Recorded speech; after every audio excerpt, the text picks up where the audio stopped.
May 4th, 1945. The cobblestone streets of Kufstein, Austria. The cigar smoke couldn't hide the exhaustion on Lieutenant John C. Jack Lee Jr.'s face as he sat cross-legged atop the turret of his M4 Sherman tank, studying a map that lay across his lap. Around him, the Austrian countryside spread out in deceptive peace.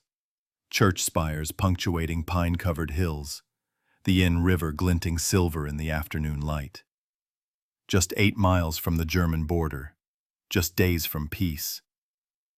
What Lee didn't know, as he compared terrain features to grid coordinates, was that he was about to command the strangest military action in modern warfare. A battle where American GIs and German Wehrmacht soldiers would fight side by side, where French prime ministers would man machine guns alongside their former generals, where an SS officer would defend Allied prisoners against his own SS comrades, where a 46-year-old tennis champion would vault castle walls and outrun snipers to save the day. The war was ending. Hitler had put a bullet in his brain 5 days earlier. Germany would surrender in 72 hours. Everyone knew it was over. But in a medieval castle 14 miles to the southwest, the most impossible battle of World War II was about to begin. To understand what happened at Castle Itter, you first need to understand what Castle Itter was. Schloss Itter, a hill fortress in the North Tyrol region of Austria, perched on a 666-meter knoll overlooking the Brixental Valley. Stone walls dating to the 13th century. Rebuilt in 1532. Converted to a hotel in 1878, the kind of place where wealthy Europeans took mountain air and admired alpine views from terraced gardens. Then came the Anschluss, Germany's 1938 annexation of Austria, and with it, Heinrich Himmler's very particular vision for what an alpine castle could become. On February 7, 1943, SS Lieutenant General Oswald Pohl, acting under Himmler's direct orders, seized Castle Itter. By April 25th, the transformation was complete. Guest rooms became cells. The hotel staff was replaced by SS Totenkopfverbände guards. The terrace that once hosted afternoon tea now hosted guard towers. Castle Itter had become a subcamp of Dachau.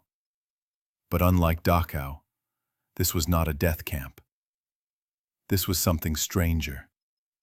This was a prison for VIPs, Ehrenhäftlinge, honor prisoners, high-profile French captives that the Reich deemed too valuable to kill, but too dangerous to free. Bargaining chips for a future peace that would never come. The guest list read like a who's who of France's political elite. Édouard Daladier, Prime Minister of France at the outbreak of World War II, the man who had signed the Munich Agreement with Hitler, then watched France fall anyway. Arrested in 1943 while attempting to flee to North Africa. Paul Reynaud, Daladier's successor as Prime Minister, the man who had consistently opposed Germany's expansion, the man who had appointed a little-known general named Charles de Gaulle to coordinate France's armored forces. Captured by the Gestapo in 1940, General Maurice Gamelin, Commander-in-Chief of French forces during the Battle of France. The man whose defensive strategy had collapsed in 6 weeks against the Wehrmacht blitzkrieg. Arrested in 1940, blamed for France's defeat. General Maxime Weygand, Gamelin's successor. Pétain's comrade.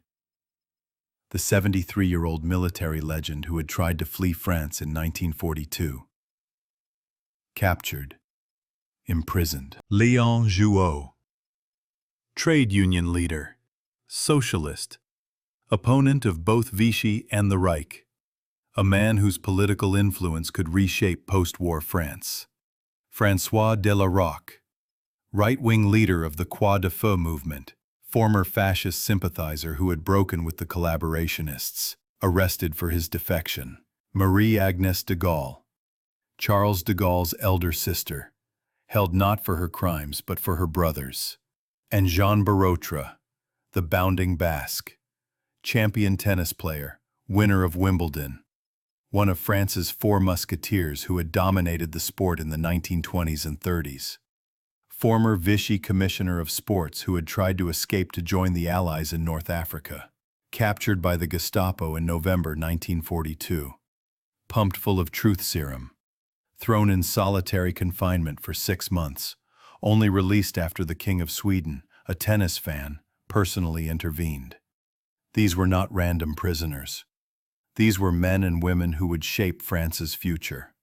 Former prime ministers, military commanders, political leaders from across the ideological spectrum. The men who would write France's constitution, lead its military, rebuild its economy, define its relationship with Germany for the next 50 years, if they survived. For 2 years they lived in this gilded cage, bitter political rivals forced to share meals. Daladier and Reynaud, who despised each other, eating at the same table. Gamelin and Weygand, one blamed for defeat, the other blamed for surrender, walking the same courtyard. Right-wing fascists and left-wing unionists arguing politics in cells that had once been hotel suites. But they all agreed on one thing. They wanted to see their families again. As 1945 dawned, that prospect seemed less and less likely. Food grew scarce. Fuel shortages meant candles replaced electric lights. And the prisoners heard stories. Terrible stories. That 2,000 prisoners at Dachau had been executed in the final days before liberation. That SS commanders were destroying evidence, eliminating witnesses. The VIPs at Castle Itter knew too much. They were too important. As the Reich collapsed, they became not assets but liabilities. On May 2, 1945, Eduard Weiter, former commandant of Dachau, who had fled his post and taken refuge at Castle Itter, was found dead in his quarters. 2 gunshots, one to the heart, one to the head. The official story, suicide. The prisoner's suspicion, murder by his own men for desertion. Castle Commandant Sebastian Wimmer saw Weiter's corpse and made a calculation. The Americans were coming. The war was ending. Staying meant facing Allied justice for his role in the concentration camp system. On May 3rd, Wimmer and the SS guards abandoned their posts. The prisoners were free, sort of. They had weapons, the rifles and ammunition the guards left behind. They had the castle walls. They had each other, despite their political differences. What they didn't have was a way out. Because Castle Itter sat in the middle of a forest crawling with Waffen-SS troops, hardcore Nazi loyalists who were executing deserters, shooting anyone displaying white flags, killing German soldiers who refused to fight to the last. The same SS fanatics who had just murdered thousands at Dachau. The VIPs were trapped in an unlocked prison, waiting for executioners they knew were coming. They needed help. They needed it desperately. And they had no idea if it would arrive in time. Zvonimir Chuchkovich didn't look like a hero. A Croatian handyman. A Yugoslav communist partisan who had ended up at Itter doing menial labor, fixing pipes, maintaining generators, cooking meals for SS guards who barely acknowledged his existence. On May 3, 1945, Chuchkovich told Commandant Wimmer he had an errand to run. Wimmer, already planning his own escape, barely looked up. Chuchkovich walked out the front gate, got on a bicycle, and pedaled toward freedom. But not his own freedom, the prisoner's freedom. The town of Vorgel lay 8 kilometers down the mountain, but Vorgel was occupied by German troops, no help there. So Chuchkovich kept going, pedaling up the Inn River Valley toward Innsbruck, 64 kilometers away. Up mountain roads, through territory controlled by retreating Wehrmacht units and roaming SS patrols. a Croatian resistance fighter in a German-occupied zone, carrying a message that could get him shot as a spy. He reached the outskirts of Innsbruck late that evening, encountered an advance party of the 409th Infantry Regiment, 103rd Infantry Division, 6th Corps. American soldiers who listened to his story with skepticism, another desperate refugee with a wild tale, but radioed it up the chain of command anyway. At dawn on May 4th, a heavily armored rescue column was mounted. Multiple Sherman tanks, infantry support, heavy weapons. They made it halfway to Itter, past the town of Jenbach, before division headquarters ordered them to turn back. They were encroaching on territory assigned to the 36th Infantry Division, jurisdictional boundaries. Even in the war's final days, bureaucracy mattered. Chuchkovich's mission had failed. The VIPs at Castle Itter never knew he'd reached the Americans, never knew help had been so close. So they tried again. Andreas Krobot, the Czech cook. On May 4th, he volunteered for a similar mission, got on a bicycle, pedaled downhill toward Vorgel with a note detailing the prisoners' identities and desperate situation. And this time, everything changed. Because Vorgel had been transformed. The Wehrmacht garrison that had controlled the town, gone, ordered to retreat. But one German unit had refused the order.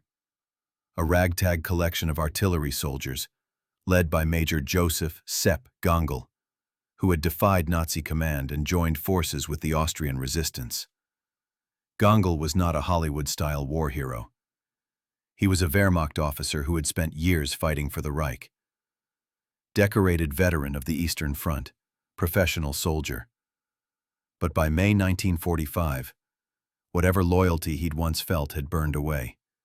He'd seen what the Nazi ideology produced, seen the camps, the executions, the fanaticism.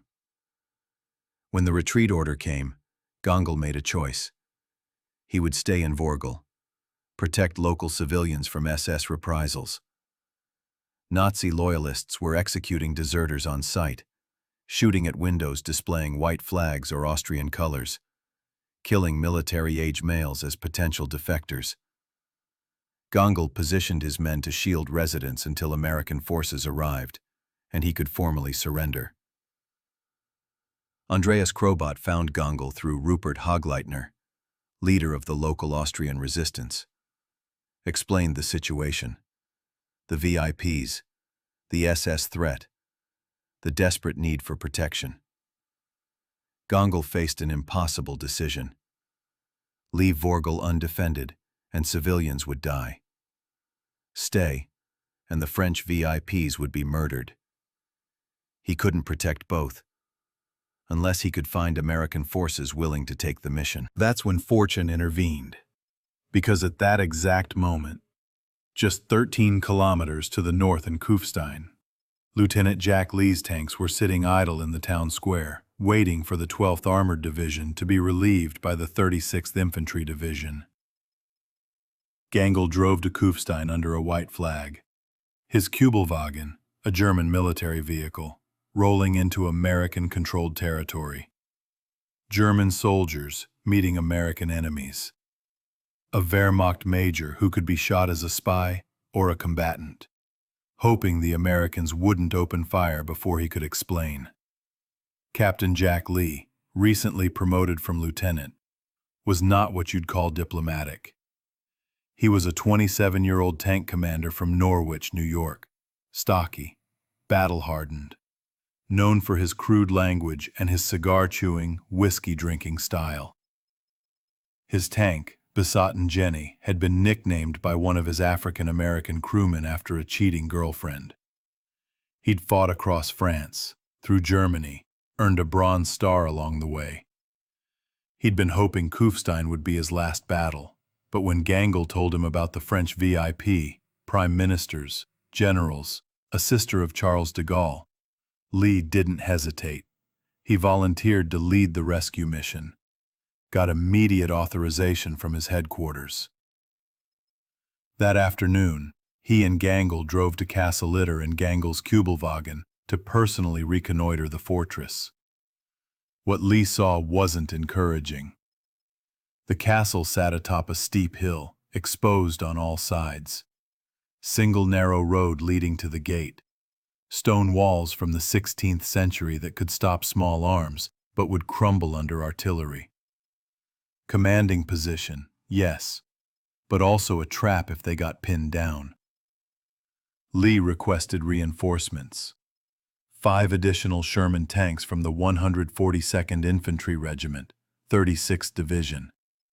Supporting infantry. Enough force to defend the castle and evacuate the VIPs. They set out in the early evening of May 4th. 3 tanks from Lee's unit, Besot and Jenny, commanded by Lee himself, and 2 others. 5 more Shermans from the 142nd, supporting infantry, Gangl's Kubelwagen, a truck carrying 10 German artillerymen from Gangl's unit who had volunteered for the mission. The convoy had to cross a bridge over a tributary of the Inn River. An old structure, wooden supports, not rated for the weight of multiple Sherman tanks. 4 tanks made it across. The 5th Sherman attempted the crossing. The bridge groaned, creaked, collapsed into splinters and rushing water. Lee looked at what he had left. 3 Sherman tanks, 14 American soldiers, 10 German artillerymen, a handful of Austrian resistance fighters. No infantry support, no heavy weapons beyond what the tanks carried. He made a decision. Leave 1 Sherman and some men to guard the destroyed bridge, press on with everything else. Because those VIPs needed protection now, not when reinforcements could be arranged. 6 kilometers from the castle, Lee's column encountered an SS unit attempting to set up a roadblock. Brief firefight. The Americans and Germans, shooting side by side for the first time, drove them off. Continued toward Itter. They arrived at Castle Itter just as dusk was falling on May 4th, 1945. The French prisoners greeted them warmly, then stared in horror at the rescue force. 1 Sherman tank, 7 unwashed American GIs, and, Lord help us, a bunch of German soldiers. Paul Reynaud, former Prime Minister of France, looked at Captain Lee and made an assessment that he would voice after the war. Crude in both looks and manners. If Lee is a reflection of America's policies, Europe is in for a hard time. But crude Americans and defecting Germans were all they had. Lee had commanded tank units for months. He understood defensive positions, fields of fire, interlocking support. What he didn't understand was castle defense. Medieval fortifications, overlapping walls, murder holes and battlements. Fortunately, someone else did. SS Hauptsturmführer Kurt Siegfried Schroeder, a Waffen-SS captain who had been recovering from wounds sustained on the Eastern Front, who had been living in Itter, socializing with the French prisoners during his convalescence, who the VIPs had befriended despite, or perhaps because of, his SS uniform. When the SS guards abandoned the castle, the French prisoners asked Schroeder to take command of the defense. An SS officer, protecting French VIPs from his own SS comrades. Schroeder agreed. Not just to protect the prisoners, but to protect his own family, his wife and 2 young daughters, whom he moved into the castle for safety. This was the Battle of Castle Itter's command structure. An American tank commander who'd never defended a fortress. A German Wehrmacht major who'd switched sides. An SS captain fighting against the SS. And a collection of elderly French politicians who'd spent years fighting each other.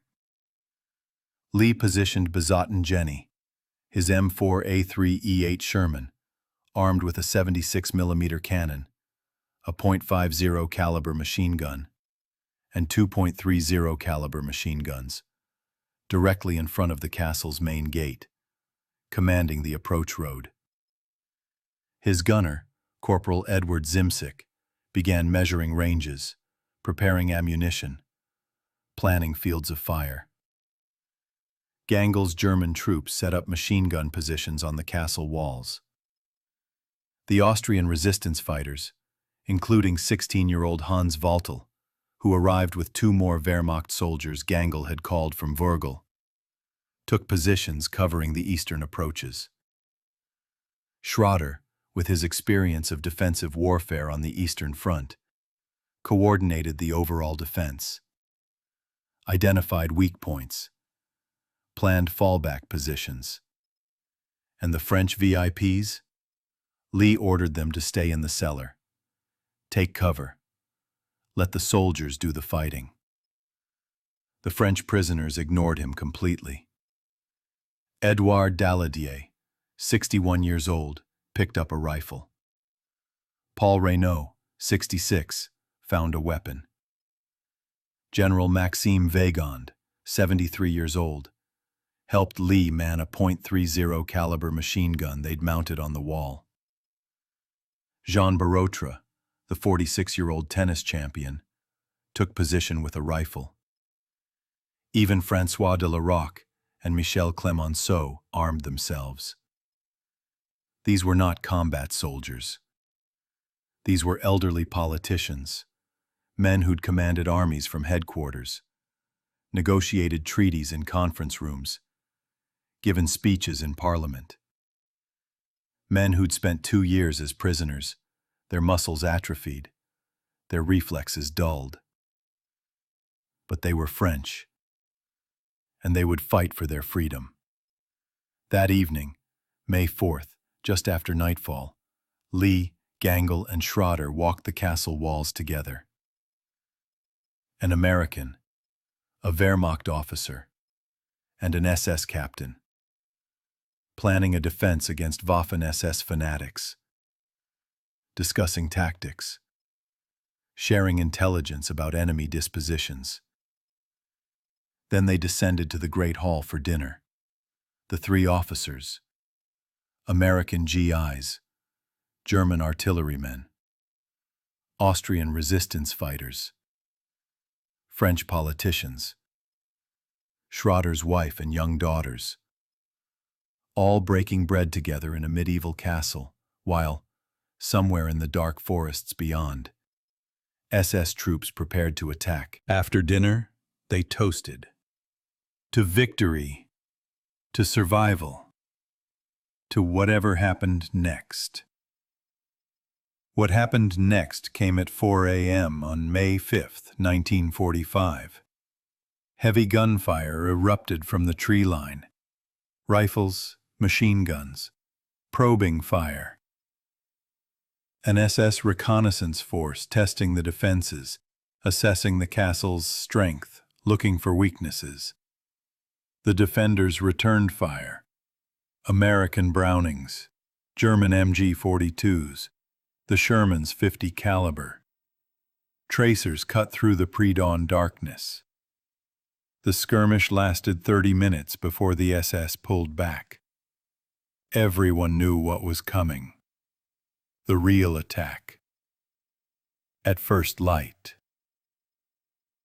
Gangel managed to reach a telephone, the line somehow still operational, called Alois Meyer, the Austrian resistance leader in Wurgel, requested reinforcements.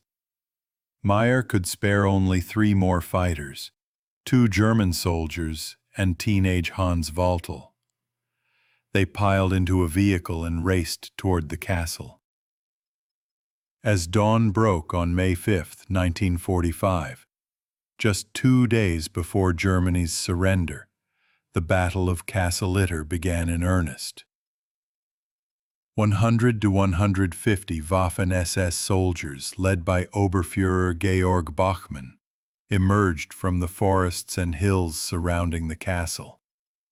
These were troops from the 17th SS Panzer Grenadier Division, Gotz von Berlichingen, hardcore Nazi loyalists, men who had fought in Normandy, who had participated in massacres, who believed in fighting to the last bullet. They came with everything they had: infantry, machine guns, mortars, and, critically, at least one 88mm flak gun, the famous 88, the most feared anti-tank weapon Germany possessed, a gun that could punch through Allied armor at ranges exceeding 1,000 meters. The Sotten Jenny stood alone at the gate, a single Sherman tank, against an 88. The SS opened up with everything at once. Machine gun fire raked the castle walls. Mortar rounds exploded in the courtyard, sending centuries-old stone fragments flying. The 88mm began firing high-explosive shells that shook the castle to its foundations. Some bricks began to collapse. One hit and injured Schrader's wife.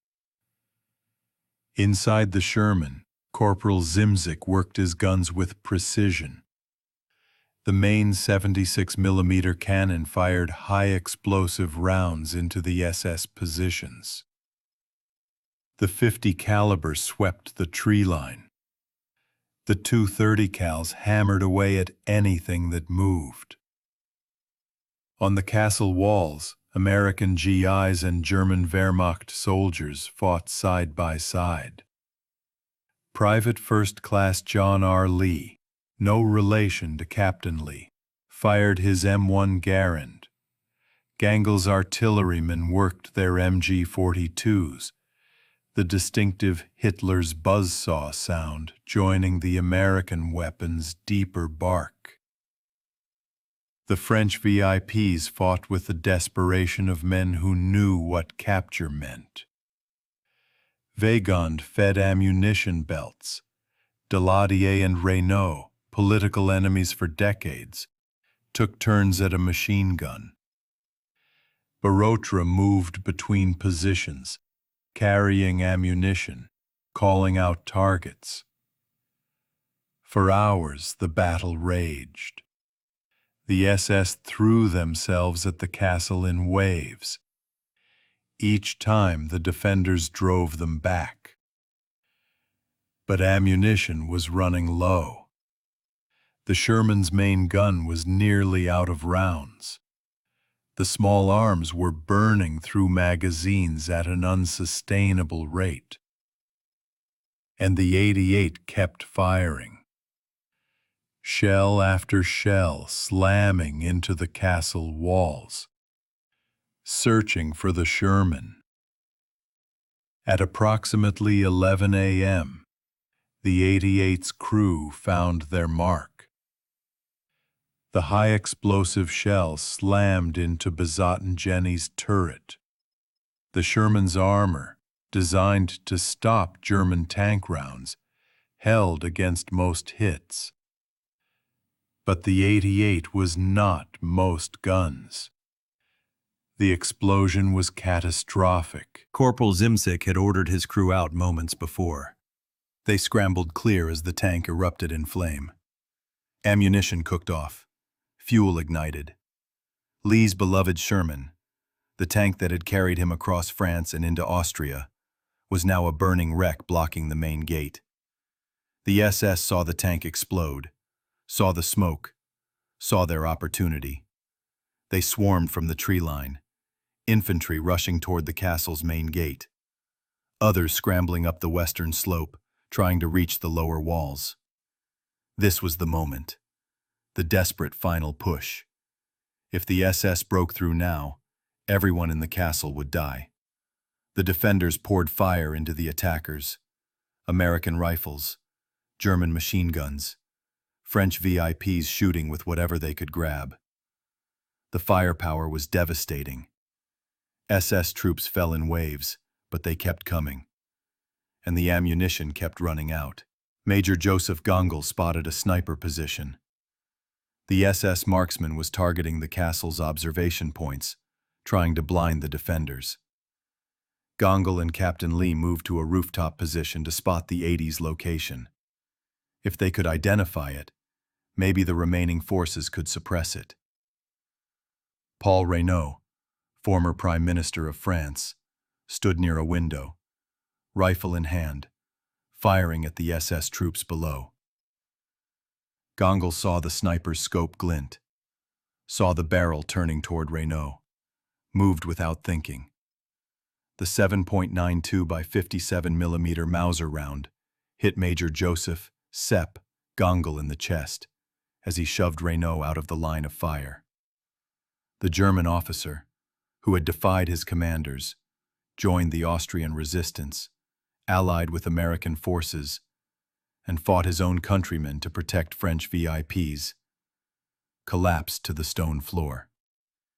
He died within minutes. The only defender killed in the entire battle. His death broke something in the defender's spirit. The ammunition was almost gone. Besotten Jenny was destroyed. Gongol was dead. The telephone line had been cut. The SS showed no signs of stopping. Lee was preparing to order a withdrawal into the castle's inner keep. A final stand. Fight room by room until the ammunition ran out, then hand to hand. That's when Jean Barotra stepped forward with an insane proposal. "I'll vault the wall. Run to the Americans. Tell them the situation." Jean Barotra, 46 years old, the bounding Basque. Champion tennis player. A man who hadn't competed professionally in years. A man who'd spent 2 years in concentration camps and castle prisons. Proposing to leap from a castle wall, sprint through SS positions, dodge sniper fire, and reach American reinforcements that might not even be coming. Lee looked at the French tennis player, looked at the burning Sherman, looked at the SS troops massing for another assault. Go. The telephone line was dead. Gongol was dead. Ammunition was nearly exhausted. The 142nd Infantry Regiment supposedly knew about the attack. Messages had been sent before communications failed. But Lee had no way to give them current information. Enemy positions. Disposition. Exactly how desperate the situation was. Barotra could deliver that intelligence. If he survived, at approximately 1 p.m. on May 5, 1945, during a brief lull in the SS fire, Jean Barotra vaulted over the castle's eastern wall. He landed, rolled, came up running. The bounding Basque nickname had come from his energetic playing style, his aggressive attacks at the net, his pace that wore opponents down. Now, 2 years removed from his athletic prime, Barotra put every ounce of that conditioning to work. He ran, down the castle hill, through the forests, past SS strongpoints. Machine gun fire kicked up dirt around his feet. A sniper's round missed him by inches. He dodged, weaved, never stopped. He reached the approach to Vergel, found American troops, elements of the 142nd Infantry Regiment that had been attempting to fight their way to the castle, but had been slowed by SS resistance. Barotra, gasping for breath, delivered his report. Enemy positions, number of defenders, casualties, ammunition status. Exactly how urgent the situation was. He then asked for an American uniform and volunteered to guide the relief force back. At Castle Itter, Lee was ordering his men to fall back to the inner keep. The SS were advancing, climbing the outer walls, pushing through gaps opened by the 80's fire. American GIs and German soldiers fighting side by side, driven back step by step.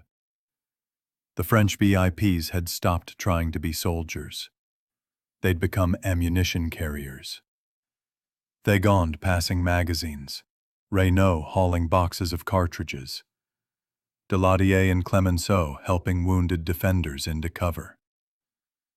Lee checked his watch, checked his ammunition count, made calculations about how long they could hold. And then he heard it. Diesel engines, multiple vehicles, coming fast. The relief force from the 142nd Infantry Regiment, guided by Jean Barotra wearing an American uniform, arrived at approximately 4 p.m. on May 5, 1945. Sherman tanks, infantry, heavy weapons. They opened up on the SS positions with overwhelming firepower. The Waffen-SS troops, who had been on the verge of overrunning the castle, suddenly found themselves under attack from fresh American forces with full ammunition loads. The SS broke. Some tried to fight. Most tried to flee. American tanks cut them down.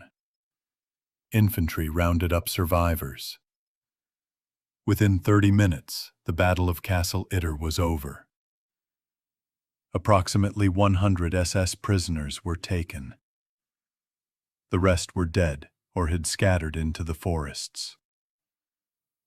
Inside the castle, the defenders collapsed. Americans, Germans, Austrians, French VIPs sitting against stone walls. Too exhausted to celebrate. Just breathing.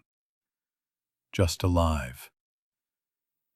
Captain Jack Lee looked at the smoldering wreck of Besotten Jenny. Thought about Major Gongol lying dead upstairs. Thought about how insane the last 16 hours had been. The French prisoners were evacuated that evening.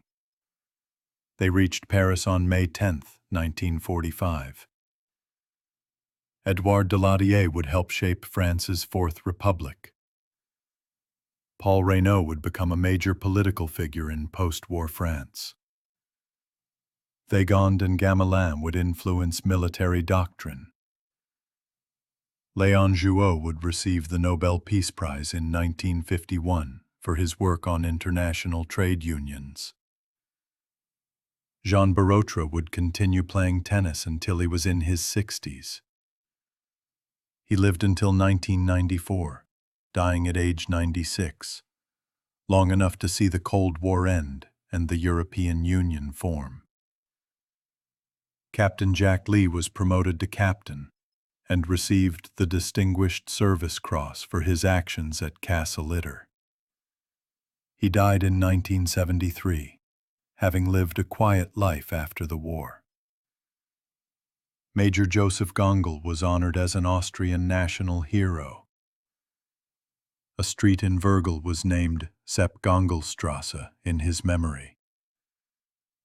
His sacrifice, a German Wehrmacht officer dying to protect French VIPs from German SS troops while fighting alongside American soldiers, symbolized the complexity of the war's final days. Kurt Siegfried Schroeder, the SS officer who fought against the SS, received a 2-year sentence for his Nazi Party affiliation. The sentence was reduced in recognition of his actions at Itter. He died in 1995. Germany surrendered 2 days later, on May 7, 1945. The war in Europe officially ended on May 8. The Battle of Castle Itter became a footnote in history. A strange story that seemed too bizarre to be true. Americans and Germans fighting together. French politicians manning machine guns. An SS officer defending Allied prisoners. A tennis champion outrunning snipers. It happened on May 5, 1945. 5 days after Hitler's suicide. 2 days before Germany's surrender. In a medieval castle in Austria. And it remains, to this day, the only confirmed instance where American and German forces fought side by side during World War II. Think about what had to happen for this battle to occur. A Croatian handyman had to risk his life pedaling through enemy territory. A Czech cook had to make the same journey. A German Wehrmacht major had to defect and join the resistance. An American tank commander had to volunteer for a suicide mission. An SS officer had to betray his oath and fight his own comrades. French politicians, lifelong enemies, had to put aside decades of rivalry and fight together. A tennis champion had to vault castle walls and outrun machine guns. Any one of those things failing and everyone at Castle Itter dies. Edouard Daladier, Paul Reynaud, Maxime Weygand, Maurice Gamelin, Leon Jouhot. Men who would shape France's reconstruction, its relationship with Germany, its role in building the European Union. Post-war France would have been fundamentally different without these men. The Fourth Republic's Constitution, France's military doctrine, its approach to European integration, its relationship with Germany and the United States. All of that nearly ended in a medieval castle, at the hands of SS fanatics, in the war's final days. The Battle of Castle Itter reminds us that history's great turning points often hinge on moments of insane courage. On individuals choosing to act when every rational calculation says to stay hidden. On enemies recognizing common humanity and fighting together against a greater evil. Major Joseph Gangel didn't have to defect. He could have followed his retreat orders and lived. He chose to protect civilians and VIPs instead. Lieutenant Jack Lee didn't have to volunteer for the mission. He could have waited for proper reinforcements. He chose to go immediately with whatever forces he had. Jean Barotra didn't have to vault that wall. He was 46 years old, imprisoned for years, not a soldier. He chose to risk everything on a desperate sprint through enemy fire. They chose. And because they chose, the strangest battle of World War II ended in survival rather than massacre. On the morning of May 4, 1945, Lieutenant John C. Jack Lee Jr. sat atop Bezaten Jenny in Kufstein, studying a map, hoping the war was finally over. 24 hours later, he commanded American GIs and German Wehrmacht soldiers in a medieval castle, fighting off Waffen-SS fanatics, while French prime ministers loaded machine guns and tennis players vaulted walls. The cigar smoke couldn't hide the exhaustion on his face. But it also couldn't hide something else. History happening. In real time. In the most impossible way imaginable. That's what May 5th, 1945 gave us. Not just the war's strangest battle, but proof that in the worst moments, in the most desperate circumstances, humans are capable of transcending tribalism, ideology, and national identity. Americans and Germans fought together at Castle Itter, not because anyone ordered it, but because it was right. And when the smoke cleared, they had defended not just a castle, but something far more valuable: the future.